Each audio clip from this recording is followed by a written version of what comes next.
Colgate Tooth Powder's Theater of Romance brings you Ralph Bellamy in the comedy It Happened Tomorrow.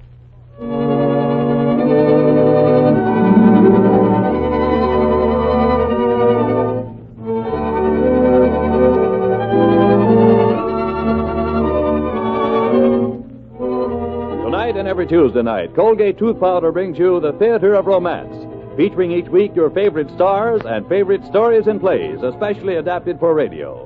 And here is your host to tell you about tonight's presentation. Good evening. Tonight we bring you as a New Year's gift one of the year's most unusual pictures, It Happened Tomorrow, starring Ralph Bellamy, the story of a young reporter and a strange adventure. The reporter, Larry Stevens, tells the story. I'm afraid you'll find it hard to believe the following events. I myself have wondered about them for years, but I still find no explanation. If you think it over, life is full of things we can't explain.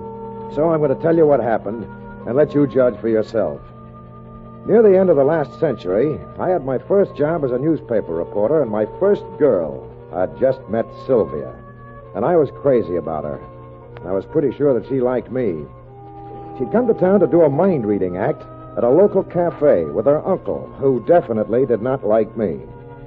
He was Sylvia's legal guardian, and she had to marry someone with a steady job and a bank account. On New Year's Eve, after everyone had gone, I was talking to Pop Benson about it. Pop Benson, a small, plump, gray-haired man who was always looking at life and people with friendly curiosity. I told Pop my troubles. I said, "Gee, Pop, if I could only get a scoop. You know what I'd like to have if I could have anything in the world? I'd like to have tomorrow's newspaper. Then I could scoop every paper in the world. Just think of it, Pop." Sounds like a mighty fine idea, Larry, but I don't think you'd really be happy if it happened to you. Pop, I'd give 10 years of my life for tomorrow's newspaper. Well, I wish I had the paper to give you. Might teach you a lesson. The only things that are worth having, Larry, are the things you work for and earn. Hey, look at that clock. It's almost midnight. I gotta go. I'm meeting Sylvia after the last show. See you later, Pop. If you come across a copy of tomorrow's paper, save it for me, will you? I sure do that, Larry. You kind of like that young lady, don't you, son? Like her? Oh, Pop. Oh, Pop.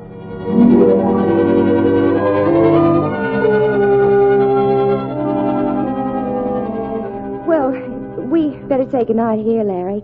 I don't want Uncle Walter to see you. Do you think 3 weeks is long enough for a fella to be able to say he loves a girl?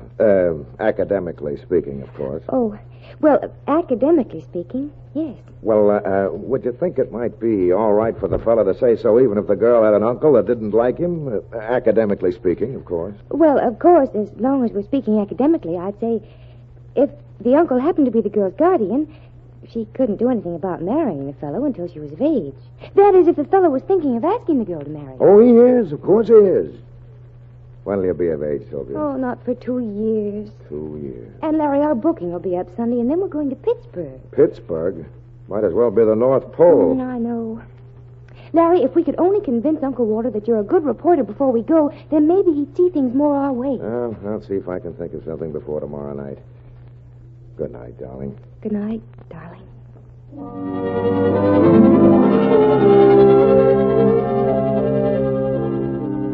I walked Sylvia to her corner, and then I started home. It was late. There were no people on the streets. A fog hung low, misting the buildings, changing the familiar shapes into diffused, frightening shadows. I began to walk faster. And then, suddenly... Someone call me?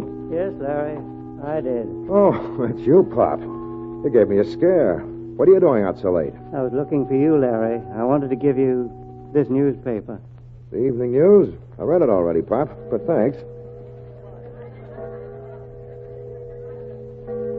Happy New Year, Larry. Happy New Year, Pop. Good night. Don't lose that paper. Good night. He was gone as quickly as he'd come. He just disappeared in the fog, leaving me with that newspaper in my hand. I put it in my coat pocket, and I didn't even think of it again until the next morning. I dropped into Hoag's Diner for my breakfast, and a guy I knew that happened to be out of a job asked for it. Hey, Larry, let me see your paper a minute, will you? I want to take a look at the want ads. Okay, Joe. It's last night's, though. That's all right. Morning, Larry. What'll it be this morning? Ham and eggs? No, it's a new year. I think I'll eat bacon and eggs this year, Frank. Right you are. Say, Larry, this isn't last night's paper. It's today. No, Joe. Today's evening news hasn't gone to press yet. Here's your eggs, Larry. Say, Frank, you got an ad in the paper for a waiter. Who do I talk to about the job? We don't need a waiter. We got a waiter. This is Hoag's lunch wagon, not the Ritz. Well, then why have you got an ad in the paper for a waiter? Let me see that ad. That's what it says, Frank. Wanted, waiter, Hoag's lunch wagon. Well, it's a misprint. I'm telling you, we got a waiter. Get out, you butterfingers! That's the last dishes you'll break here. You call yourself a waiter? You're a hod carrier. You're fired. Fired? I quit. And don't come back. Frank, take $1 from the till and put an ad in the paper right away for a waiter.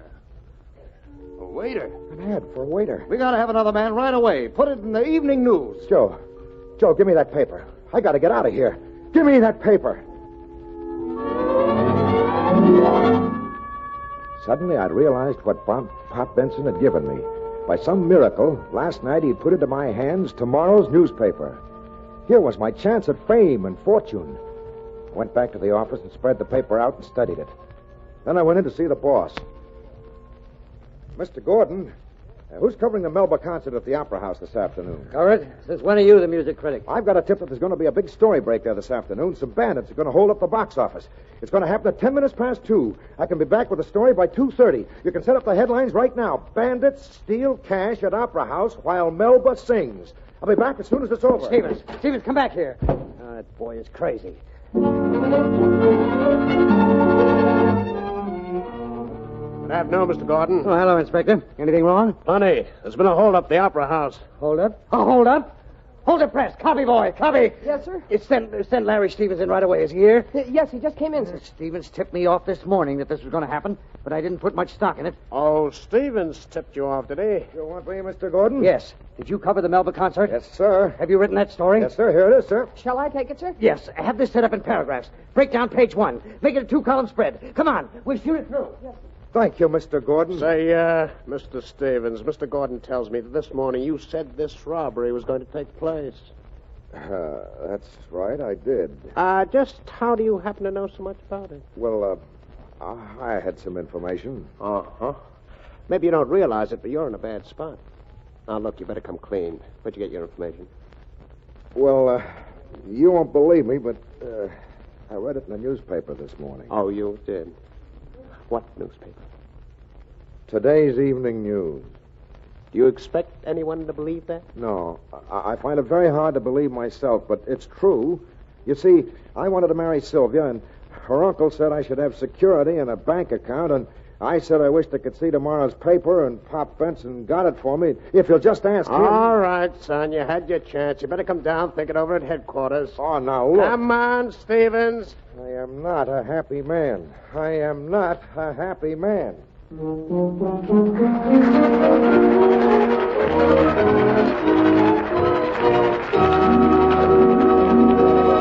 just a moment, we'll bring you the second act of It Happened Tomorrow, starring Ralph Bellamy. First, Use Colgate tooth powder. Keep smiling just right.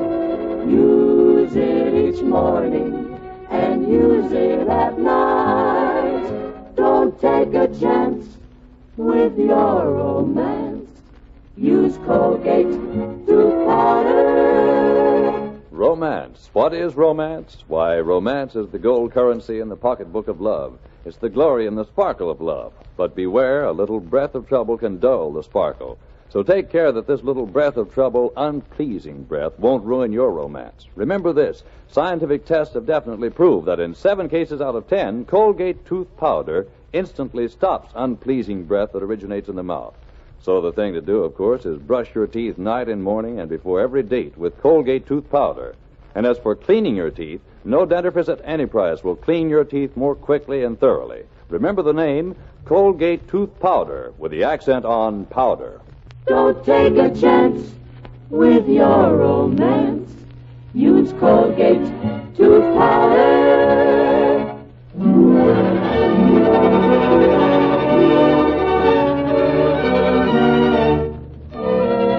Now for the second act of It Happened Tomorrow, starring Ralph Bellamy as Larry Stevens. We pick up the story a few hours later. Larry sitting despondently in jail after being cross-examined by the police.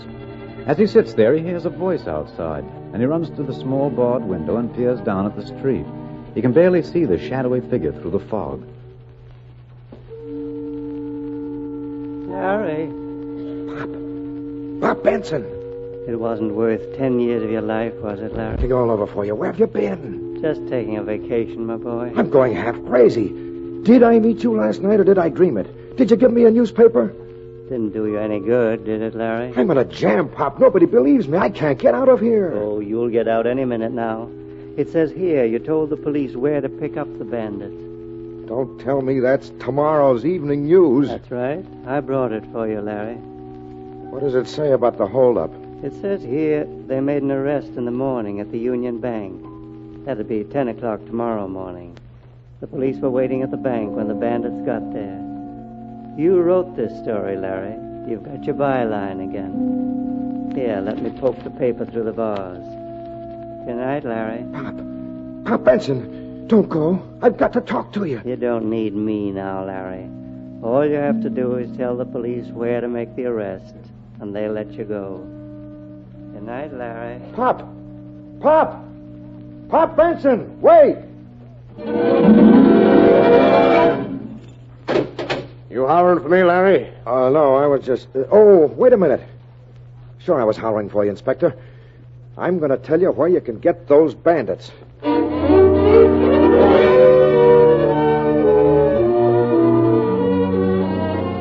Uncle Walter, please be reasonable. I am being reasonable. You're not going to marry this cub reporter, Sylvia. Why, this cub, what do you think you live on? Well, I make $22.75 a week. No. Absolutely, positively, irrevocably, unconditionally, no. He has to have a raise in the bank account before he'll ever have my consent to marry you. All right, sir. I'll get the raise, and I'll get the bank account. I went home and spent the rest of the night walking and thinking. I thought I could promote the raise, but the bank account had me stumped. I did promote the raise, thanks to Pop. Mr. Gordon, I got a story. I got a scoop. Is that it in your hand? Yeah, it's all ready to go to press. But first, I got to have a raise. Is it a good story? You bet it is. All right. From now on, you're making $25 a week. Oh, gee, thanks, Mr. Gordon. Now, what's your story? The police just trapped those Opera House bandits at the Union Bank. What? I was there. It's an exclusive. Give it to me. Copy boy. Copy boy. Later in the afternoon, the fellows accidentally gave me the lead I was looking for. They told me how to get my bank account. I'd been bragging that I could find out anything I wanted to know. Say, Larry, if that's true, you could have more money than you'd know what to do with. Yeah? How? By picking all 5 winners at the racetrack tomorrow. One more newspaper would do it. Just one more newspaper. I spent the rest of the day hunting for Pop Benson, but he was nowhere to be found. Finally, I went over to his house on Sacramento Street and sat down on the front steps, waiting. It was almost morning before he came home. Waiting for me, Larry? I sure have been waiting, Pop. I've been sitting here all night. Pop, will you give me one more newspaper? No, Larry, I don't think I can give you another one. Pop, please. You can't let me down. I'll never ask you for one again, I swear it. I've just got to know what's going to happen tomorrow. Well, all right, Larry, I'll give it to you, but it won't do you any good. All I want to know is what horses will win. Then I'll be rich and I can marry Sylvia and... Here it is. But you better take a look at the front page first, Larry. Larry Stevens, evening news reporter, was shot to death in the lobby of the St. George Hotel at 6:25 today, just before the evening news went to press. Pop! It couldn't be. I told you you wouldn't want to see it, Larry. Good night. Pop! Good night, Larry. I stood there, cold to the very marrow of my bones, my heart pounding. The next hours that passed were like a crazy nightmare. I went to see Sylvia and her uncle. I pleaded and threatened and made promises until at last he consented to let us get married. We were married at noon. I had the justice that married us draw up my will. Then we went to the racetrack, and I picked the winners. I won $60,000 for Sylvia. But that didn't do me any good either, because we were held up driving back to town, and the whole amount was stolen. I wandered into the news office a little after 6. The determined I wouldn't be at the St. George Hotel at 6:25. Yet, somehow, sure I would be. And there... Oh, there you are, Larry. Say, did you hear about Pop Benson? No, what about him? The old man's dead. Dead? Yeah, they found him a little while ago at home. They figure he died about 3 nights ago, New Year's Eve. Dead? 3 nights ago? He was a great guy. Remember how he liked to play jokes on people? Pop Benson. Dead. Stevens, look at that clock. 6:10. How long do you expect to hold down your job? Not very long, Mr. Gordon, if that's the right time. Well, I'll give you another chance. I got an assignment for you. I got a tip that something big is going to break. I know. At the St. George Hotel. Well, you know everything, don't you? All right, get in a cab and get over there right away. No, you don't. I'm not going near that place. Send someone else in that assignment or cover it yourself. I'm not going near the St. George Hotel. I ran out and got in the carriage. I told the driver to go anywhere as long as he went away from the St. George Hotel. I was in a cold sweat as we drove along. Suddenly he pulled to a stop, and I looked out the window and... Here you are. St. George Hotel, sir. I told you to go away from the St. George Hotel. Oh, is that what you said, sir? Must have misunderstood you. I looked around in desperation. Then I suddenly saw a man go up the stairs of the lobby, and I recognized him as the man who had held us up and stolen our $60,000. I forgot about the story. I forgot that I was to die in the St. George Hotel at 6:25. I forgot everything except that there was my man and there was my chance to get my $60,000. I let out one yell and lit out after him. Stop! Thief! Stop! Thief! I chased him into the lobby. Others joined me, but we outdistanced them. Up 5 flights of stairs, out on the roof. And then my blood suddenly chilled. I caught a glimpse of the town clock, and the hands were at 6:25. I saw the man turn and raise his gun. Then a mighty silent darkness closed in around me. Hey, Chief, I got it. I shot him. Right through the heart. Okay, Robertson. Any identification on him? Yeah, here's his wallet. It says, Larry Stevens, Evening News. I better phone his paper right away. Hey, wait a minute. What's the matter with this other guy over here? Oh, the one that was chasing this Stevens? He's all right. He just fainted, Chief. And that's exactly what had happened to me. The cops had come up behind me. They'd seen the man raise his arm to shoot, and they'd shot first. I'd seen the clock at 6:25, the man raising the gun, and I'd passed out cold. Of course, it was my wallet they found on the thief, and that's how the story got in the papers. The wallet was empty, but I didn't care. I walked into the newspaper office a little while later, so happy and so relieved I was practically crying. Larry Stevens, the best reporter I ever had. I'll never replace him. Never. You won't have to, Mr. Gordon. What? Stevens, are you alive, boy? Yes, sir, of course I'm alive. What do you mean being alive and spoiling a good story? The papers are already out. Evening News reporter dies heroically at scene of duty. I can give you a better one. Yeah? What? Evening News reporter returns from the dead. Hey, I'll take that, Stevens. I'll take that. Oh, and Stevens, there's a check for $500 in the office. I was going to set up a little monument for you, but I think I'll give it to you for a honeymoon instead. I understand you got married today. Oh, golly, thank you, Mr. Gordon. Thank you. I'll see that the first edition is called Gordon Stevens. So it all turned out all right after all. I was $500 richer, and I had a better sense of values, and I had Sylvia. And once I'd found her that night and heard her say, Oh, Larry, darling, you're so wonderful, and I'm so proud of you. Larry, I love you so much. Once I'd heard Sylvia say that, I knew it didn't matter what happened tomorrow. I knew that whatever happened would be good, because she'd be beside me. Oh, I love you very much, Larry. I'll love you forever. You see, that's all you ever really need to know about tomorrow.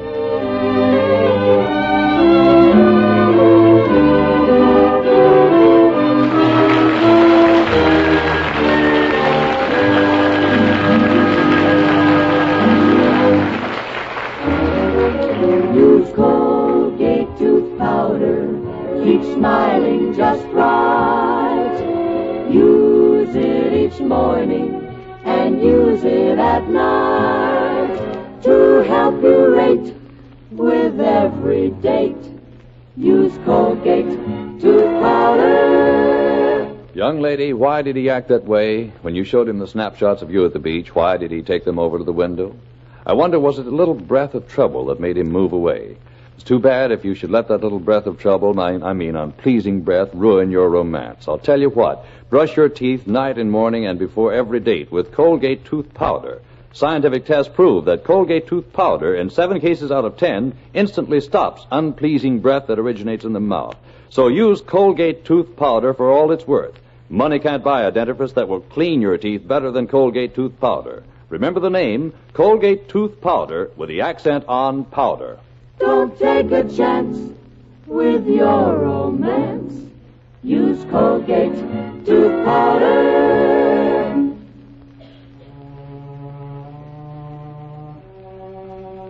Ralph Bellamy, who starred in tonight's play, will soon be seen in Guest in the House, a Hunt Stromberg production. Next week, it's our pleasure to bring you Somerset Maugham's dramatic masterpiece of love and intrigue, The Letter, featuring Judith Evelyn. Until next Tuesday, when Colgate Tooth Powder's Theater of Romance will bring you The Letter, this is your host saying good night and wishing you love, happiness, and romance.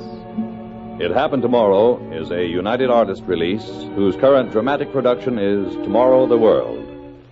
In tonight's production, Pop Benson was played by Edgar Staley, Gordon by Frank Reddick, and Joan Allison appeared as Sylvia. The adaptation was made especially for this program by Gene Holloway. The music was composed and conducted by Ben Ludlow, and the entire production was directed by Marks Loeb.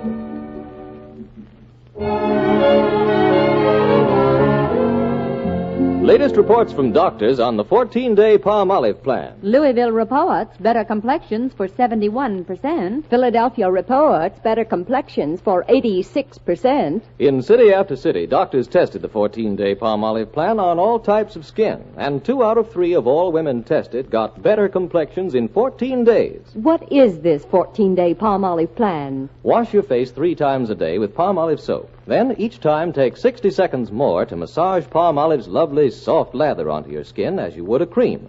Then rinse.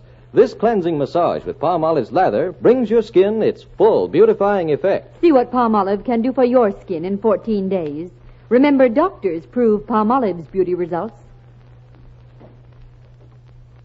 Ladies, it's no sacrifice, no hardship to save waste kitchen fat. In fact, it's one of the few war contributions that gives you a profit. Your butcher will pay you 2 red ration points and 4 cents for every pound of waste kitchen fat. With drastic new rationing regulations, now more than ever, you'll need the extra points. And ladies, if you could only see how your waste kitchen fat is used in making vital war supplies, you'd double your efforts to save every drop.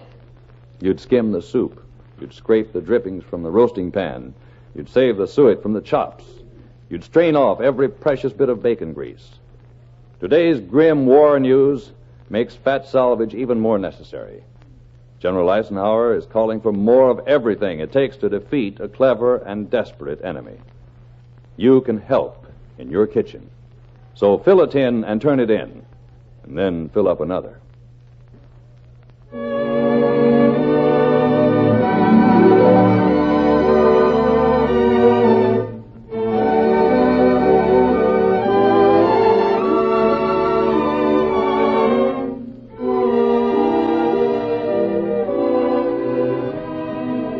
Say, Judy Canova is coming back. Yes, folks, that wacky, lovable scatterbrain will be back on the air with all her old gang next Saturday night over another network. See your local paper for the station. This is CBS, the Columbia Broadcasting System.